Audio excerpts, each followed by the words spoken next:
My name is Connor. In this review I'm going to be reviewing the new Nikon d5000, which is the successor to the Nikon d60 or Nikon d40 series. In this review I'm also going to be comparing the Nikon d5000 to the Nikon d900 or 90. But first thing I want to do is go over the new features that the d5000 has to offer over things like the d40 or the d60. The first and probably one of the most significant things that it has to offer over those two cameras is its new tilt swivel screen. It has a 2.7-inch screen, which isn't much bigger than the 2.5-inch screen of the D60. But what it's able to do is tilt up and down and swivel side to side. So that if you're taking a picture from a strange vantage point where you can't see the LCD, you're able to take the LCD screen and basically pull it out and tilt it side to side so that you could see it from any perspective that you want. And the d5000 is the first SLR in the Nikon series to ever do this, so that's very unique to the d5000, and it's very useful as well. The next and probably just as important thing is that the d5000 now incorporates an 11-point AF autofocus module similar to that of the Nikon d90. And this is good because the original module in the d40 and the d60 only had 3 points, and so this module in the d5000 is a lot better and should be a lot better for things like sports and action photography. Another thing that is really great for the d5000 is that it has a completely new menu setup. In fact, its menu setup is exactly the same as that of the Nikon d90, which is, in my opinion, a lot better than that of the older d40 or d60 or even the Nikon d80 setup.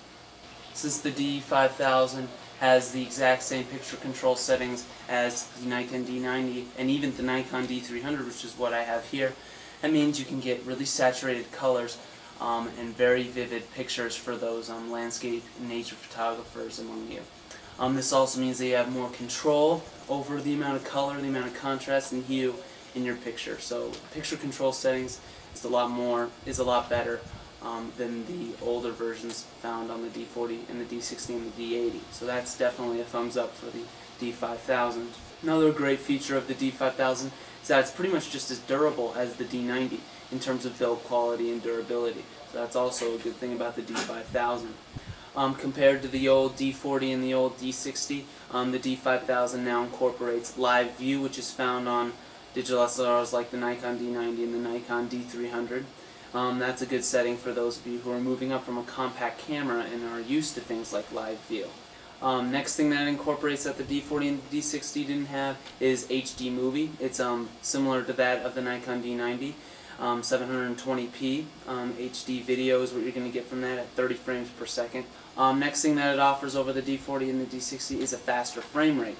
Instead of shooting just 3 frames per second, it can now shoot 4 frames per second, which is actually really similar to the Nikon d90 as well, which can shoot 4.5 frames per second. And finally, the last two things that it has to offer, it offers a broader ISO range from 100 ISO all the way up to 6400 ISO, which is a pretty good improvement over the Nikon d40 and the d60. And finally, it also offers 2 more megapixels than the Nikon d60. It has 12 megapixels instead of just 10 megapixels. But that doesn't make much of a difference in terms of printing and stuff like that, but it's still an improvement. Now really quickly I'm going to be comparing it to the Nikon d90, and in fact these two cameras are almost exactly the same in every way. The d5000 is pretty much a Nikon d90 packed into a smaller and more affordable body. But still, the d90 does have a few things that the d5000 does not. It can take 4.5 images a second, unlike the d5000, which can take 4 frames per second. It's also a little faster when it comes to processing images and stuff like that. But that doesn't make much of a difference. It's not very noticeable at all. The next thing that the d90 has to offer is it still has a much better LCD screen. It has a Vega screen, which means it has 4 times the amount of resolution as the d5000. The d5000 still has the same resolution as the older Nikon d40 and the Nikon d60, so you're not going to get as much detail on the LCD screen. On the other hand, the d5000 has a lot to offer over the d90 as well.